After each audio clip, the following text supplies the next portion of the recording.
Happy Friday, Facebook, Instagram, X, LinkedIn, Twitch, YouTube. I don't know if I missed anything.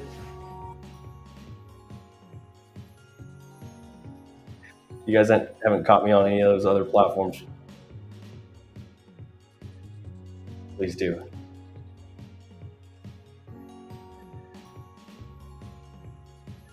How's everybody doing tonight?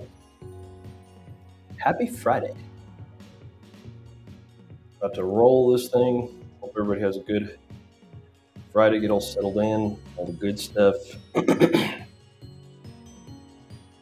right, good evening, everyone. I'm Dr. Joaquin Acosta, your host for Know Your Pharmacist and the CEO of PharmTrue. As we gather here on this remarkable Friday, December 29th, 2023, I'm thrilled to welcome each of you to our live stream, a space where science meets humanity and innovation intertwines with wellness. Tonight, we're embarking on a journey across the landscape of healthcare transformation. We begin with an exploration into Mexico's groundbreaking initiative, a super pharmacy designed to revolutionize the way medications are distributed across a nation. We'll see if this perhaps, is worth some powerful impact. It's not just a story of logistics, it's a tale of hope, testament to human ingenuity in overcoming healthcare challenges.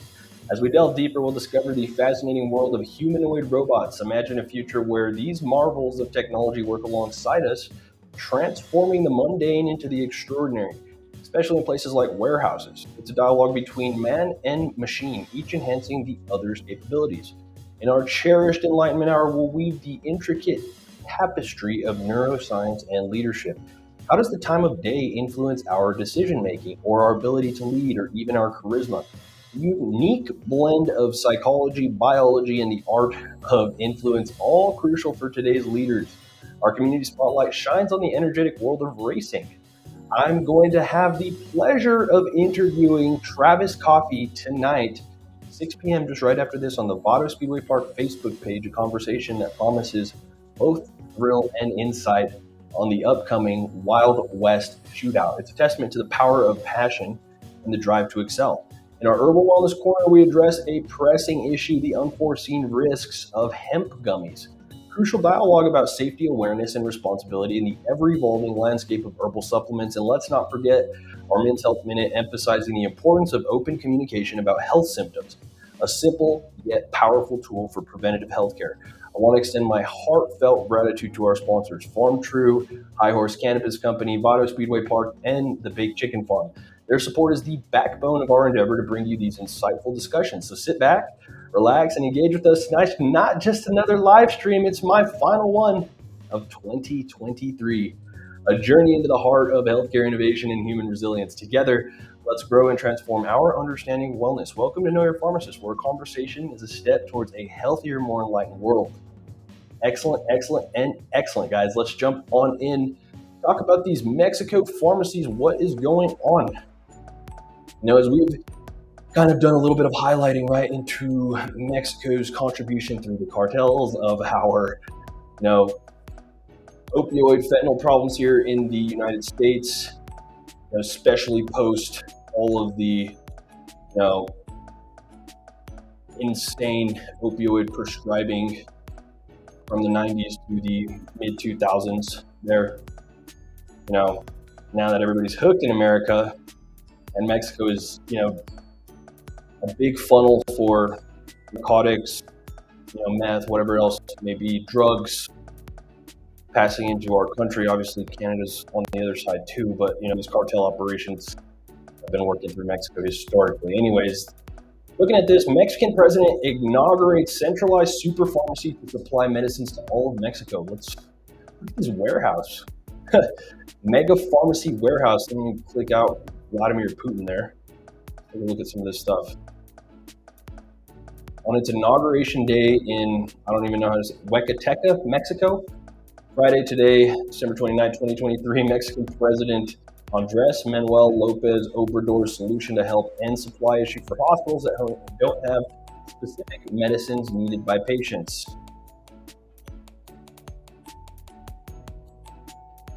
Huge, right? Very interesting in what's going down, down below. warehouse, docking, entire country. Is this cartel controlled? We don't know. But I think the underlying premise of the healthcare access being more streamlined, more consistent, coming out of a big centralized facility is actually a pretty decent idea. You don't want to centralize things all the way in terms of that. But, right, the inaugural super pharmacy today in Mexico is supposed to help, truly get medicine to the people that aren't able to get it, especially in the hospitals, right? Hospitals there needing, whatever IV compounds might need to be given at any given time. You got to make sure that healthcare access is available.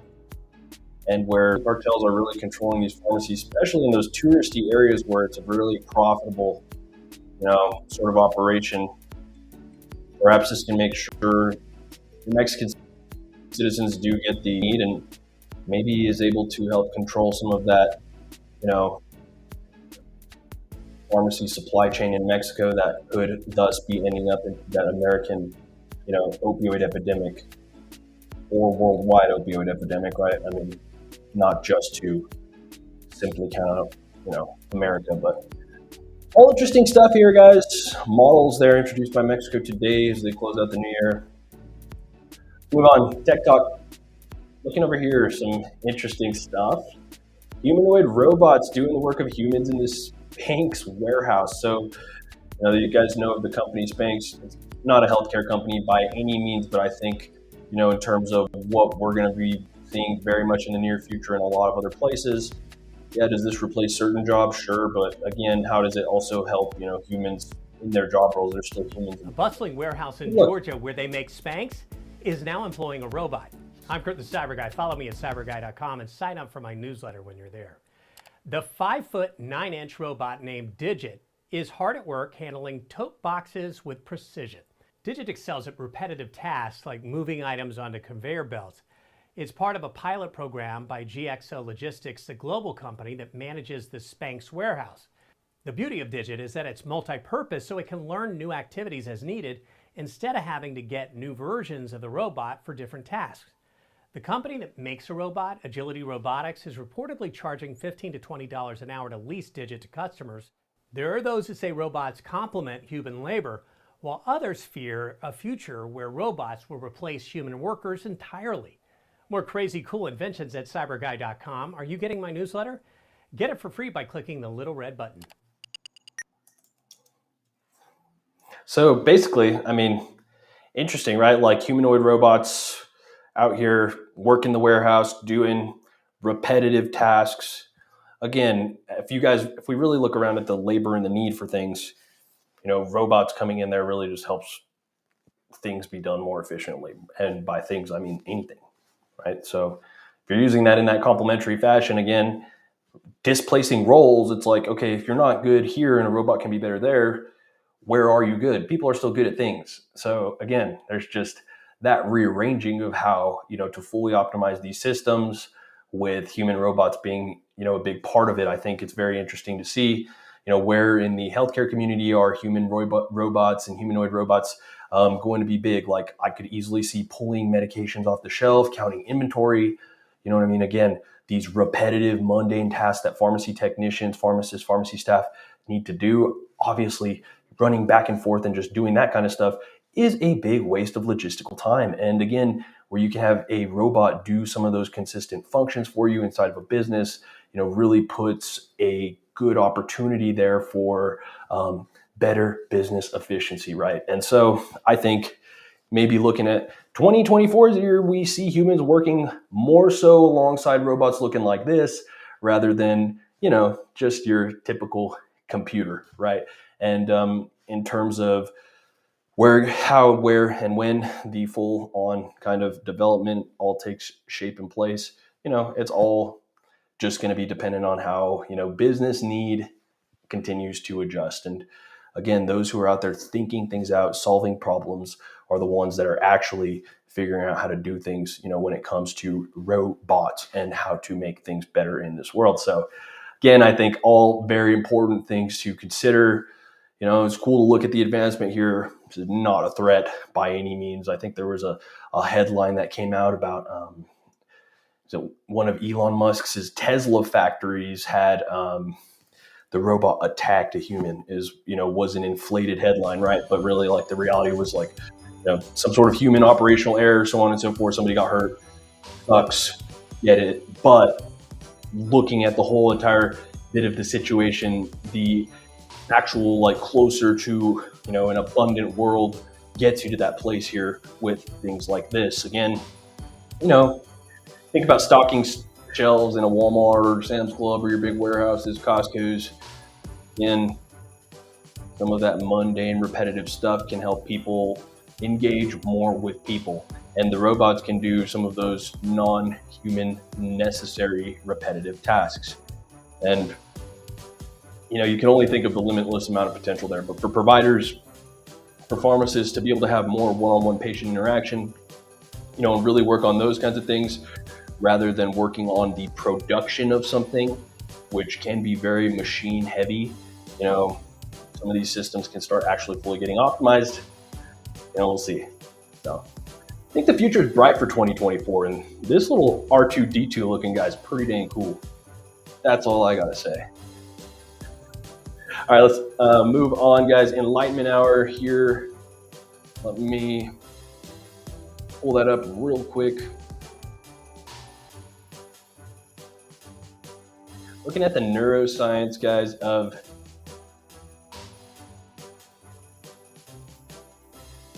efficiency in life.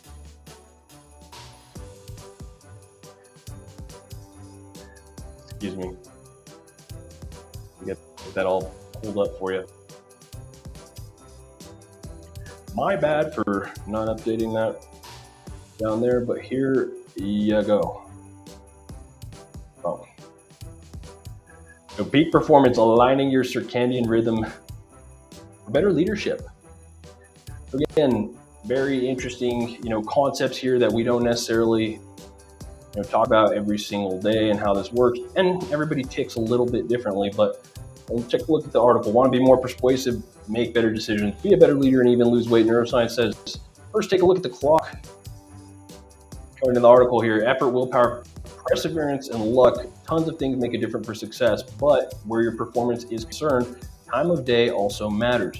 Starting with influence, some people are extremely persuasive. They influence in a good way the people around them. Every successful person, this author knows is at least somewhat charismatic, tends to be really good at persuading other people not by manipulating or pressuring, but by describing the logic and benefits of an idea to gain agreement. Maybe you think that sounds like you, or maybe you think it doesn't. Either way, you're right, and sometimes wrong. According to research published in Leadership Quarterly, people tend to be much less charismatic when they're at a relatively low point in their circadian rhythm, and much more charismatic when they're at a relatively high point. Morning person, you're persuasive earlier in the morning. Night owl, maybe later in the day. It's also easier to inspire morning people in the morning and night owls at night. So while it's unlikely your team is all larks or night owls, odds are more they are falling into one camp or the other. Plus, the nature of their jobs may almost force people to shift from their natural tendency, working here, author's example, along a loading dock had to be morning people, at least in terms of effort, in order to get the trucks out on time. Then you do your best to line up tendencies with other people, right? So get the right meetings to get everybody's tendencies. Like, how do you get the peak persuasive time to line up with somebody else's peak receptive time? Again, that's part of some of the analysis about knowing a little bit about yourself, knowing obviously about your team and your other people that you do work with, but still pretty cool to kind of look at this. We were talking radical open-mindedness yesterday, talking about the brain, showing you prefrontal cortex. Well, look in here, make better decisions in terms of your prefrontal cortex, talking about it again, in terms is in charge of complex cognitive behavior, like expressing your personality, moderating social behavior, and weighing situations to make decisions. The more complex the decision, the more involved your prefrontal. And you don't have to decide to run away from a wasp, right? Again, generally speaking, research published in Cognition found you're more likely to think a situation through and make a good decision in the morning. before you're physically tired, and you may have fallen prey to decision fatigue. Oddly enough, quick decisions like running away from that wasp are better made in the afternoon. So, how do you optimize your own potential? How do you understand that, the reminder that, there's some morning people, there's some not morning people. Well, again, should you really be forcing one way or another? Again, maybe the job does force it. Maybe whatever life situation is, my little baby does not care if I'm a morning person or a night person. She does not care. Doesn't care if my, significant other is a morning or a night person. She does whatever she's going to do because she's still, developed that. And then there's times in life where your circadian rhythm isn't probably going to be on much of a consistent schedule. But, when you can really start analyzing that a little bit differently, you could probably start kind of changing your habits to put yourself in that best frame of, decision making at, maybe the morning time if you're that morning person, afternoon time if you're the afternoon night person, modifying yourself to better times of day, or just recognizing that, your circadian rhythm, right, maybe off, maybe you're tired, maybe, particularly you're just at that bad time where you're at a bad time. And again, a lot of people are generally aware of that, but some people have work shift stuff where you're on 7 days overnight and you're off 7 days overnight. Sometimes there's sleep wake medications that can help get that circadian rhythm kind of a little bit more drug managed, and gets people in a better place. But all still things to think about, right? Unless you're a night owl, you should be saving your big decisions for the morning, right? Study published in Chronobiology International for night owls, brain areas responsible for cognition are peak at their nighttime, and that's when prefrontal cortex kicks cognitive butt. So different for everybody, different to think about. Guys, last thing here, sleep, right? Everybody understands. Bosses who don't get good night's sleep are less likely to make good decisions the next day. They're less likely to foster collaboration with and among their teams. And this doesn't just have to be at work, right? It could be at home. It could be, what other at school, whatever other situation it applies to. But, really kind of foregoing rest, again, yes, literally does impact your ability to make decisions, things out, over time. How does that, affect anybody? I can tell you from firsthand effects here, like when baby hasn't slept in multiple days, maybe I'm not necessarily in tune with her 24/7 because I'm not, able to feed, out of my body. But, mom, I can watch a cognitive change on the lack of sleep. When I put myself through those situations, do I know that if I'm in some sort of lack of sleep situation, am I at my best? Does not being at my best cause, whatever other cascade of events? Obviously, you already put yourself in that situation, which makes you less likely to be able to think it out and work yourself out of it. But, to take advantage of it in your enlightenment hour here this evening, I think just more aware and, reminding and reinforcing of those things, peak performance. Know when you're best, know when you're your best, know your tendencies, know your people, and work to those things. Obviously, you're not going to, try to teach somebody their dog tired, or, if somebody's a morning person, in college, and you don't have to pick those classes in the morning at 7 a.m. You're going to pick maybe 10 a.m. when you're better off to learn. That doesn't mean, skip class at 10 a.m. or whatever, right?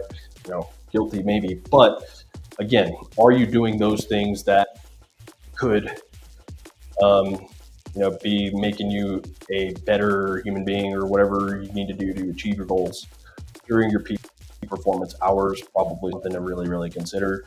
Maybe your life situation doesn't allow you to do so. Well, how do you, shift your situation to be a little bit more aware of that and to accommodate to those things, right?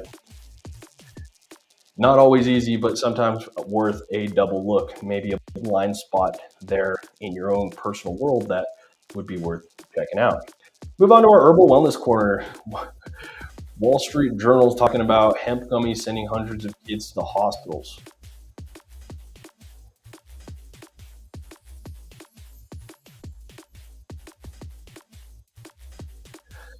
How do people feel about this? You know, hemp gummies here, Delta 8. That's what we mean, right? So these things that are labeled Delta 8 in gas stations, you know, the DEA is starting to try to crack down, put a temporary classification on some of these other products.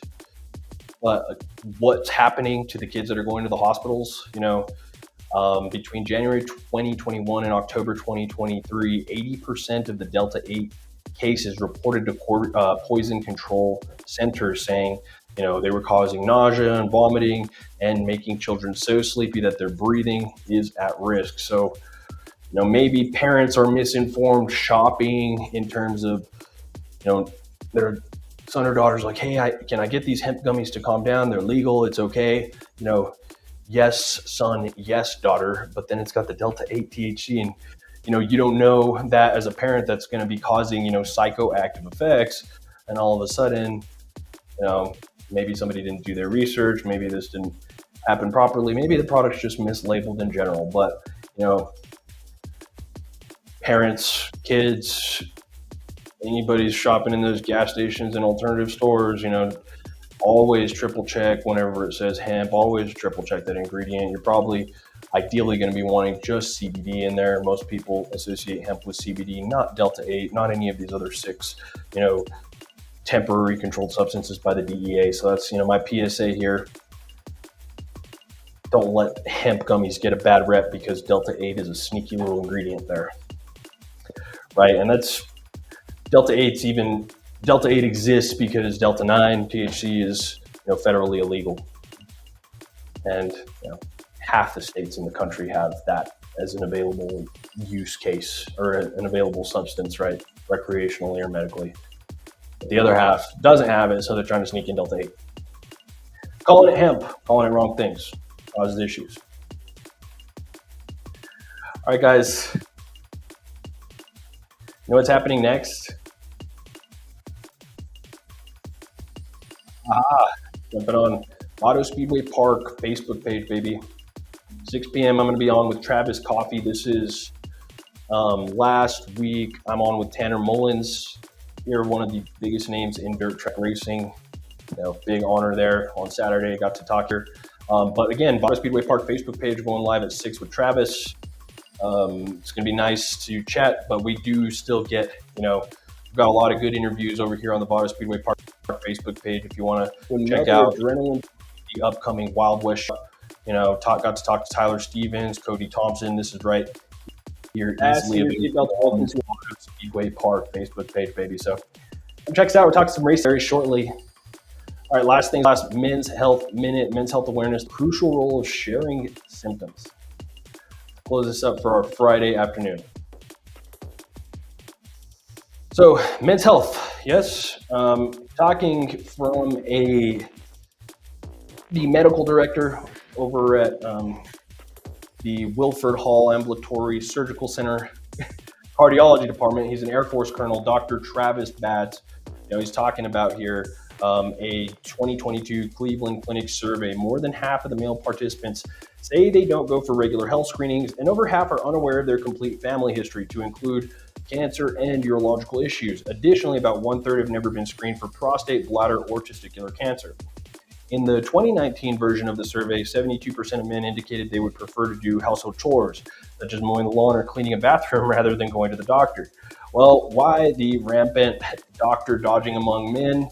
You know, survey indicates obviously due to part of men's embarrassment about discussing sensitive issues such as sexual or urinary problems, or reluctance to change their diet or lifestyle. It's not easy to talk about ED or difficulties urinating, but well worth it since there are so many treatment options. So, in other words, men, don't be shy about sharing your health symptoms. Talk about it. That's the way you'll get yourself the care that you need. But keeping it in more than likely keeps you from going to the doctor, which is one of the big parts of the problems, in men's health. Men are being outlived by women, significantly 6-7 years right now. We could be a little better there. Otherwise, guys, happy New Year's. It's Friday, New Year's Monday, so I won't be on New Year's. I'll be on the 2nd. Much love. Be safe this weekend.